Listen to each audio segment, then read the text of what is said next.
নমস্কার, দেখছেন কলকাতা টিভি, সঙ্গে রয়েছে অনন্যা। শুরু করছি সংবাদ সারাদিন। মধ্যপ্রদেশের ভোজশালায় আজ একই সঙ্গে পুজো ও নামাজ। হিন্দু ও মুসলিম দুপক্ষকে প্রার্থনার অনুমতি সুপ্রিম কোর্টের। সুপ্রিম নির্দেশ মেনে ভোজশালা চত্বরে কড়া নিরাপত্তা, শান্তি ও শৃঙ্খলা রক্ষায় তৎপর প্রশাসন। জুম্মার নামাজের দিনই বসন্ত পঞ্চমী উপাসনার অধিকার নিয়ে জলগড়ায় শীর্ষ আদালতে দুপক্ষকেই পুজো ও নামাজের অনুমতি দিয়েছে সুপ্রিম কোর্ট। কোনো পক্ষই অন্য পক্ষের অধিকার খর্ব করতে পারবে না।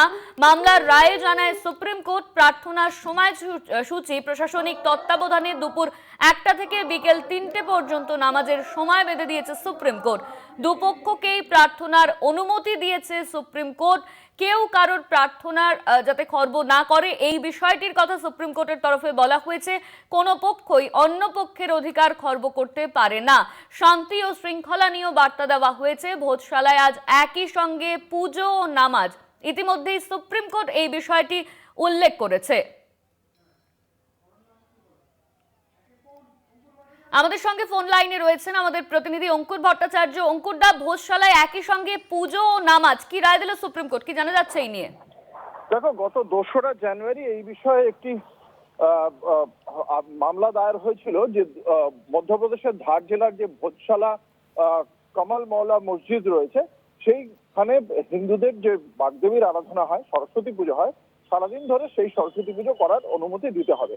এই বিষয় নিয়ে এর আগেও মামলা হয়েছিল, দীর্ঘদিনের মামলা, এবং সেখানে এএসআই অর্থাৎ আর্কিওলজিক্যাল সার্ভে অফ ইন্ডিয়ার পক্ষ থেকে 2003 সালে নির্দেশ জারি করা হয়েছিল এই ভোজশালা এবং কামাল মৌলা মসজিদ যেহেতু দুই সম্প্রদায়ের পক্ষ থেকেই অত্যন্ত গুরুত্বপূর্ণ, সেই জন্য সপ্তাহে মঙ্গলবার দিন হিন্দুরা সেখানে প্রার্থনা করতে পারবেন এবং শুক্রবার দিন নামাজ পড়তে পারবেন মুসলিম সম্প্রদায়ের লোকজন।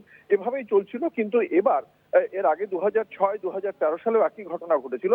এবার শুক্রবারেই অর্থাৎ নামাজ পড়ার দিনে যেহেতু সরস্বতী পুজোর তিথি পড়েছে, সেই কারণেই বিষয়টি সুপ্রিম কোর্টের দ্বারস্থ হয় এবং বিচারপতি বিপুল এম পাঞ্চলি, বিচারপতি জয়মাল্য বাগচি এবং প্রধান বিচারপতি সূর্যকান্তের বেঞ্চ এ বিষয়ে সুনির্দিষ্টভাবে জানিয়ে দিয়েছে, সূর্যোদয় থেকে সূর্যাস্ত পর্যন্ত এই ভোজশালায় সরস্বতী পুজো করতে পারবেন হিন্দু সম্প্রদায়ের লোকজন।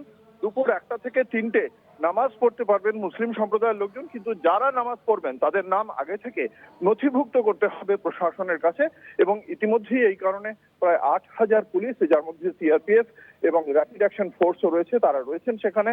সোশ্যাল মিডিয়া কড়া নজরদারি রাখা হয়েছে। আদালতের পক্ষ থেকে দুই সম্প্রদায়ের মানুষজনের কাছেই পরস্পরের প্রতি সম্প্রীতি, শ্রদ্ধা বাতাবরণেই এই উৎসব, এই ধর্মীয় আচার আচরণকে পালন করার জন্য বলা হয়েছে। অনন্যা, ধন্যবাদ তোমায়। আমাদের সঙ্গে ফোন লাইনে ছিলেন আমাদের প্রতিনিধি অঙ্কুর ভট্টাচার্য। দুপক্ষকে প্রার্থনার অনুমতি সুপ্রিম কোর্ট, ইতিমধ্যেই সেই অনুমতি দেওয়া হয়েছে।